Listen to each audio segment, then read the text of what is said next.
I talk about animal realm, yeah? Yes. Yeah. How do I know? How do you deny knowing? What I mean? How do I know? How do we, yeah, that's a good question. How do we get to know things, right? How do we believe in something, right? There must be a way that we believe in something, right? That's a very practical, very useful, very important question. I haven't seen these things happen. How do you know that humans grow into animal and then the goats? How do we know? Now that goes to the original question is, how do we get to know things, right? How do we get to believe in something? We believe in something usually through four ways. Four ways to believe in something. The first is we have to believe things as we perceive it, the raw reality. So I see you, I believe you are here. If I see you, I say you're not here. That's not right, because that is veridical perception, right? This veridical perception. I see this flowers. I can say, I don't believe there's a flower, because I believe there's a flower through my direct veridical. Veridical means actual perception. I believe in it. That's how I believe in it. If I actually see ghosts, if I actually see an animal talking in the human language and say, I came from Mr. Chen, then I believe in it, right? But you don't see it, right?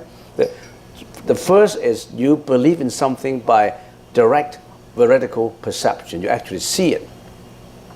And then the second way you believe in something is not necessarily actually seeing it. I believe in something through what? Inference, postulation. Inference and postulation means you believe based on some logical presumptions. You believe in it, and you believe in those premises that are set up, and you logically believe that's true. I believe in it through postulation, through inference, right? For example, I haven't seen my granddad, my great-granddad with my actual eyes, not through direct veridical perception, but I believe my granddad existed before, right? Right? How do I believe my great-granddad exists? Because I've never seen him. I believe through postulation, through inference. I believe in it. I don't necessarily have to see my great-granddad to believe that I have a great-granddad, right? Right? That is my inference. The third belief is there is some sources that I think are trustworthy, so I believe in it. For example, if my dad told me that I have a father, I believe in my dad because my dad won't lie to me. I believe it through two ways: by inference that I have a great-grandfather, by my dad whom I trust, right? So I believe in a source that I trust, right? Right. So those are basically the three ways of belief, right? So I believe in the animal realm, the ghost realm, and the infernal realm because Buddha told me. And I think that Buddha is a trustworthy source. So I believe in it. I don't actually have to see it. I believe in it. And I also can believe that exists through postulation, through premises and logical reasoning and some premises. Because look, I read so many clinical cases. There was a professor, a scientist by the name Anderson. He conducted 3,000 clinical cases of reincarnation. He spent 30 years of his life with a group of people in India and in many other Asian countries trying to to get true stories about reincarnations and actually trace it out. And they have more than 3,000 cases proving that reincarnation do exist. There was a boy by the name Peter in one village, and he was born when he was 5 years old, when he was able to talk, to say, I came from the next village. My name was Jackson, and I was killed. I was drowned in a river, and then you're not my dad, my mom. My dad and mom is by this name. And then this guy, I don't.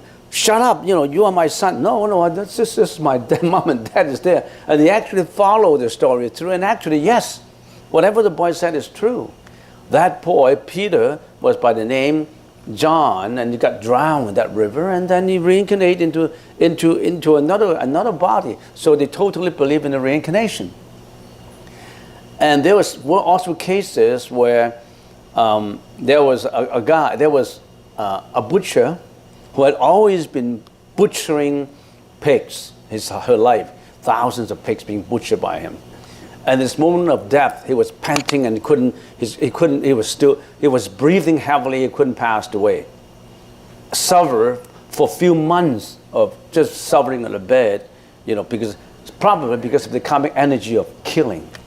And then there was a monk who came over and trying to comfort him and say, why don't you pay respect to the Buddha, and if you're in your next life, then you will grow better into a person, stop your killing. And that person was really suffering, and that's the only advice where he put his palm together like that, and he, Namo Buddha, Namo Buddha, Namo Buddha. And he passed away.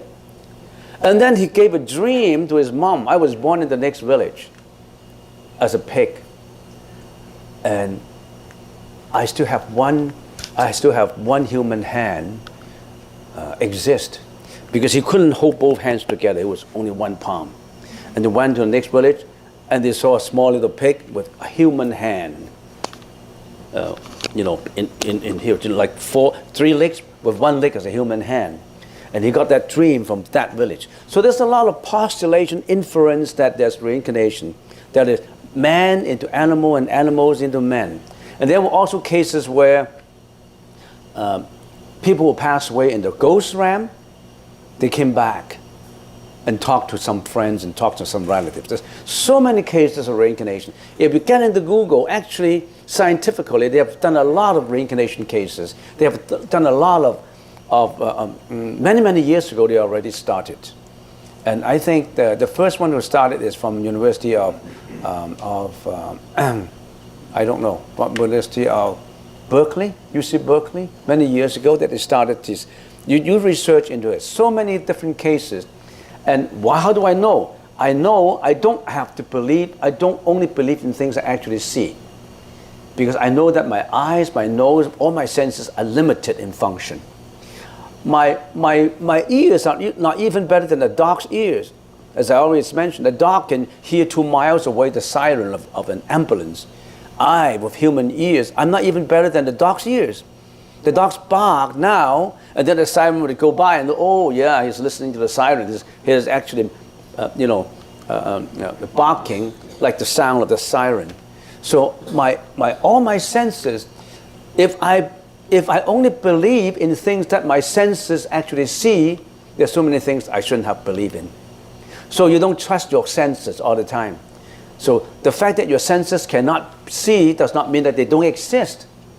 So you have to use your intelligence, your wisdom, to postulate, to infer on something that you believe. And sometimes you may be fallacious.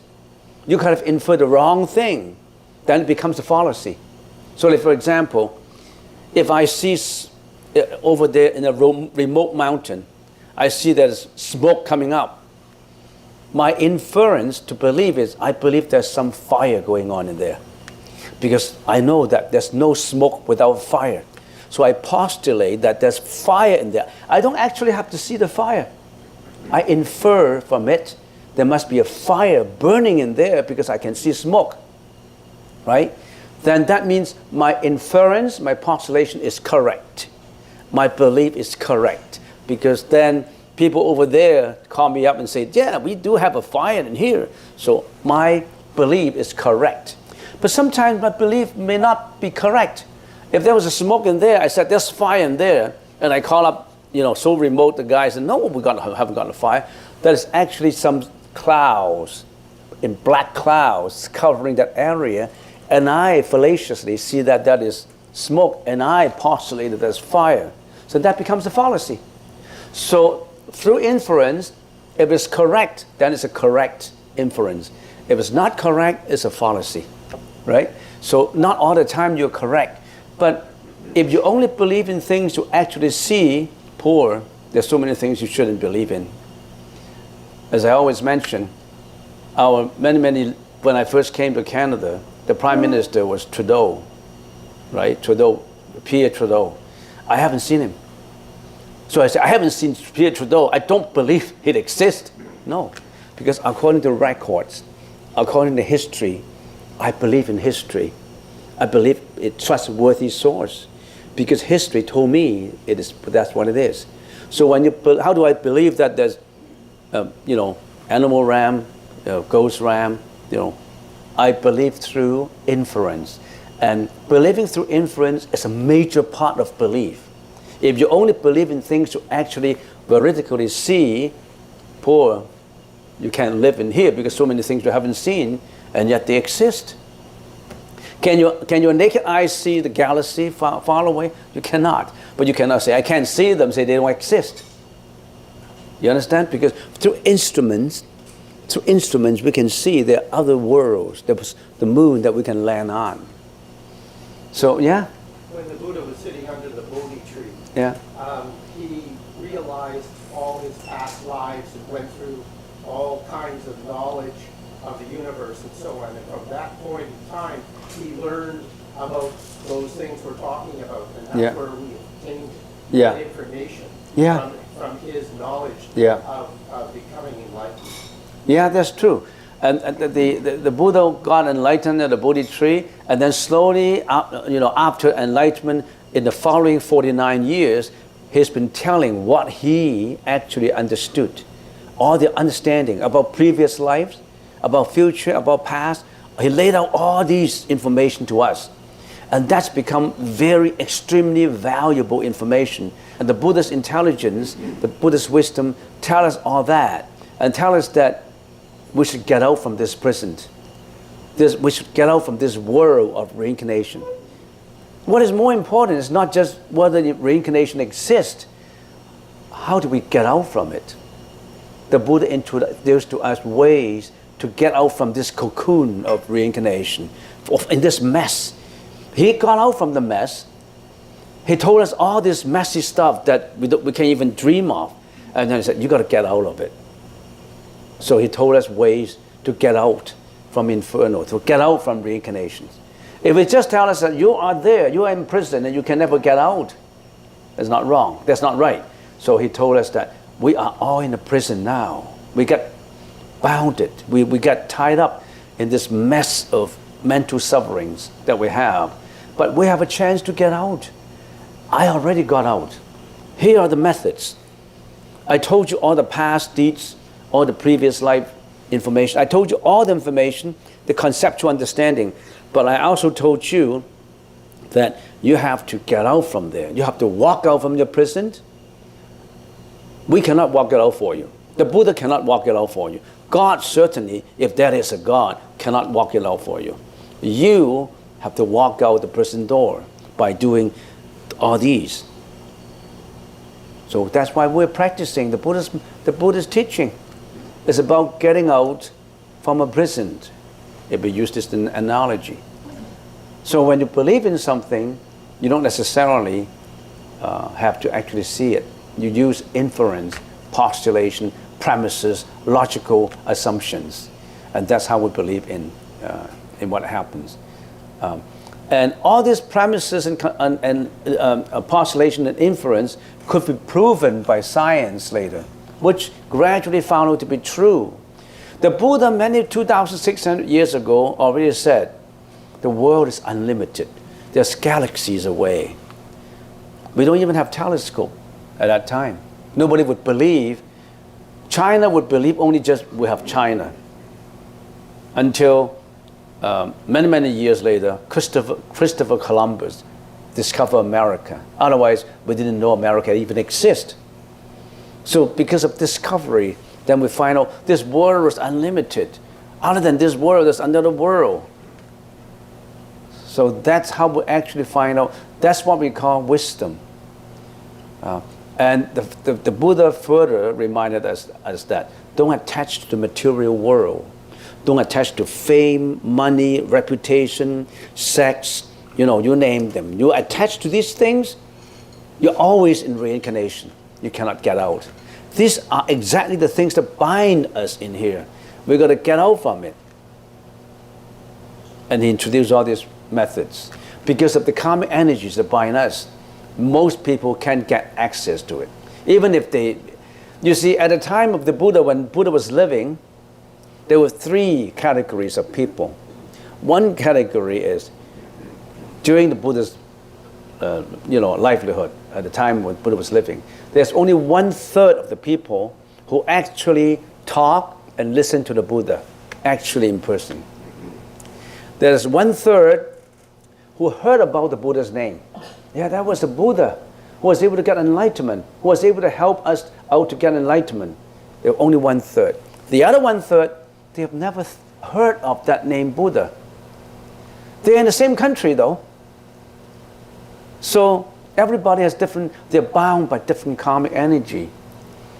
Only 1/3 of the people actually heard and actually were close to the Buddha and knew the Buddha exists. The other 2/3, they didn't get a chance. Who determined? Who determined whether someone should have a chance? Your own karmic energy. Who determined where you should be born to? Should you be born to a billionaire's family? Should you be born to a family that is the richest in the world?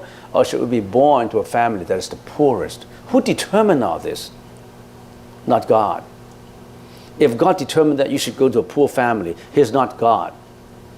Because He wants to ban you from getting into a good family. If God should be all merciful, right?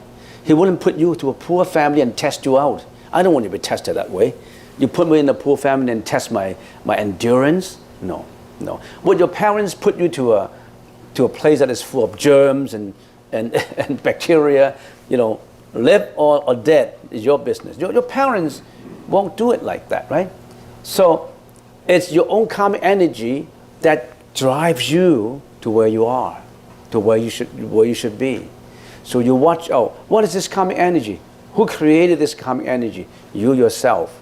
Through 3 ways. Your thought, your action, that is your behavior, and your speech. Every time when you are creating karmic energy, what kind of energy you've been creating since birth? Did you argue with someone? Did you fight? Were you selfish? Every thought, not just the action and speech, gets into your computer memory.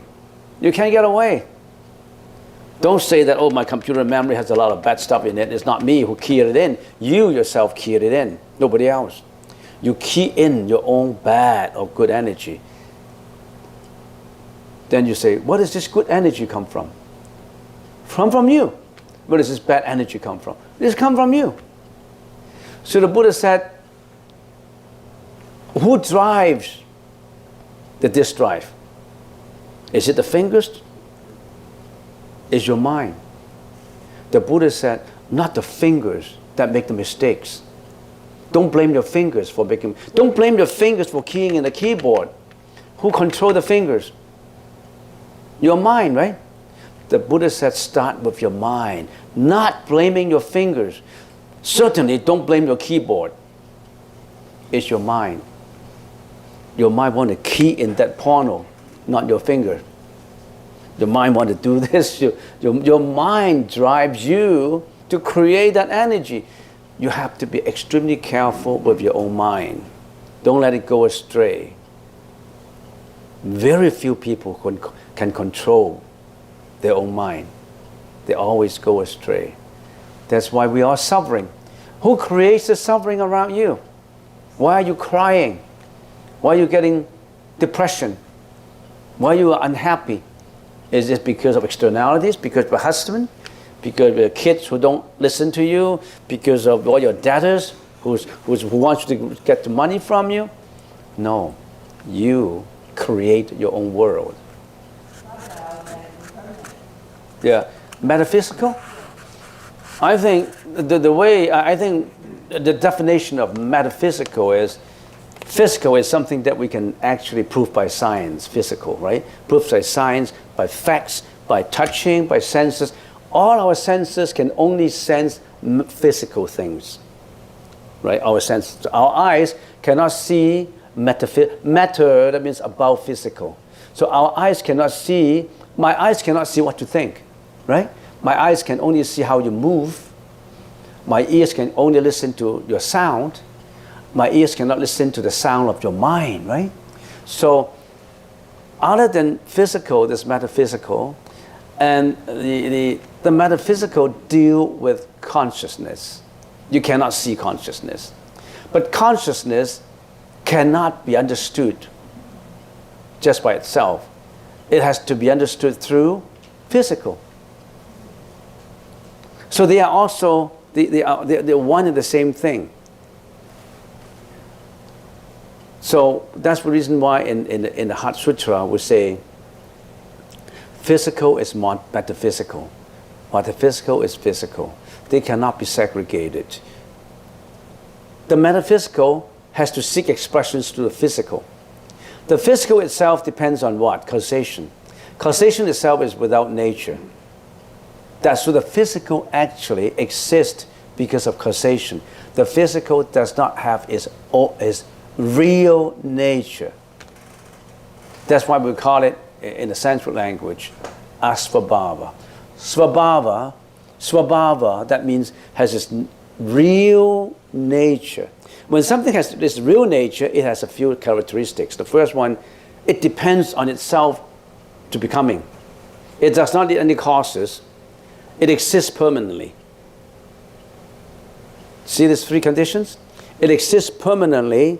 It does not depend on causes to have an existence. It exists by itself. But if you use this criteria, nothing is like that in the universe.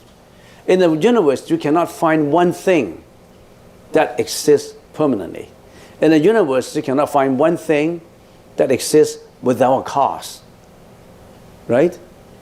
And in the universe, you cannot find one thing that is non-changing. So if you fit into those three characteristics, then you call itself to be having its own true, real nature.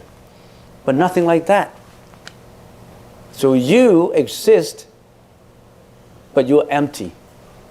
You're empty of existence because you only exist on causation. Even your body, you exist on causation. Your bodies would vanish after 100 years. But you exist with a cause. That cause can be traced and traced and traced. The most present cause, if we traced it, is your dad and mom comes together to form you, to form your body. And there must be a reason for your mom and dad to come together. And there must be a reason why you get into a mom's body through some unfinished business in previous life or whatever kind of energy nobody can see, nobody knows, except you have supernatural power that you may know. So we don't have an identity. We don't have a real self. So we don't have a real ego. So the fact that we've been egoistic, actually we are hurting ourselves. The fact that we are egoistic, that's actually the problem that we are facing. We're egoistic and that we don't know. We always think that we have an ego, and that ego is so bound like a prison in us, we cannot break through this. That's why we are suffering.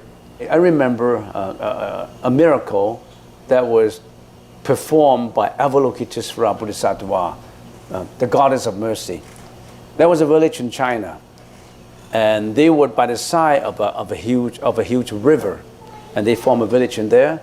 The inhabitants about 20,000 people, 30,000 people, and then Avalokitesvara in her contemplation knew that there's going to be flooding from that big river into the whole village.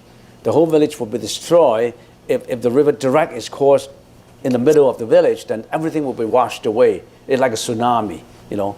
And then Avalokitesvara came to the village and transformed, because Bodhisattva have method of transforming the appearance of the body. He transformed herself into a beautiful lady, carrying a basket of flowers. And then they went into the village. And all these men were hovering to see a beautiful lady. But the lady was walking so fast, they was walking up the mountain. And all this, many villages spread around that there was a beautiful lady appear on the mountain. So they all went up there. And the whole village, most of the villages were safe. That's how they changed the fate of the villages. Yeah. So they all went up to the mountain, and then the river rushed away the villages, but not many people got killed. 90% of the villages were safe, only for those who couldn't get away. So miracles could be performed. Actually, you know what? You can perform the miracle yourself. You don't have to wait for Buddha. So if your fate is doomed to be like this, you change the miracle. You can perform miracle. You remember there's one sentence in Zen meditation. Whatever the mind can conceive, the mind can do. Whatever the mind can think, the mind can do. If the mind can think into doing the right thing, that thing will be carried out. The mind is extremely powerful. If the mind wanted to kill, and it was always thinking about killing, they will wind up in killing. If the mind wants to help, wants to be generous, wants to be compassionate, wants to be hardworking, then you will finally succeed. It's you form your own mind. You are the master of your own fate. Whatever your mind can do, the mind can think. Actually, that is positive thinking. In North America, there are so many, Dale Carnegie, and there is, have you ever read that book? That book? I don't know, I've read it. Think and Grow Rich. Have you read that book? Have you read that book? Huh? Huh? Napoleon Hill. He was always talking about positive thinking. You know what? Because of positive thinking, he was able to let his book become a bestseller, fill million copies. His first title was not Think and Grow Rich. His first title is How to Overcome Your Problems so that you can be successful, that kind of thing. And then it wasn't selling good. Then he used his positive power thinking and say, how can I improve this? He finally changed the title of that book to Think and Grow Rich. And then all of a sudden it becomes a millionaire copy, sell a million copies. So you always don't give up. You always think about it, as long as you're on the right path. And that book is not about telling people how to drink, how to go to casinos to gamble. That book is about how to advise people to be a better person. You are creating good energy. So it's on its path to success. So are you creating good energy or bad energy? First of all, direct your own good energy. And then you direct your own good energy to help other people. That's what Mother Teresa was doing. That was not Norman Bethune of the Canadian doctor was doing. He was directing good energy to help a lot of people. That was how the great men of civilization have been doing. They're directing positive good energy for benevolent needs. Should our eyes be closed or open during meditation? Don't laugh, it's a practical question. Should we open our eyes or close our eyes? Practically speaking, if you are like this, you should be opening your eyes. Because you're sleeping. You may as well want to open your eyes. Don't pretend. You're pretending. When you are sleeping, you want to go to sleep, don't pretend you're meditating. Open your eyes. Wide, open your eyes. If you are not sleeping, yes, close your eyes. You understand? Maybe if you want to go to sleep, open your eyes. And maybe what's better, because people like to be a teacher, right? See who's sleeping. When you're sleeping, you want to check out who's sleeping. Oh, that guy is not meditating and sleeping. Oh, this guy is better than sleeping. Open your eyes, be vigilant, and be an examiner.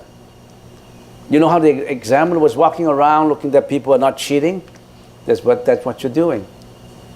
Open your eyes. If you want to go to sleep, open your eyes.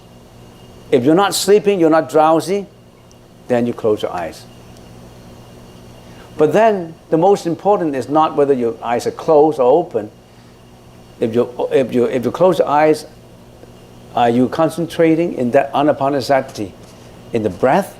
Put your object, external object, just on the breath, not on other things. So that's what you should do. If you want to go to sleep, open your eyes. If you're not sleeping, you're not drowsy, close your eyes.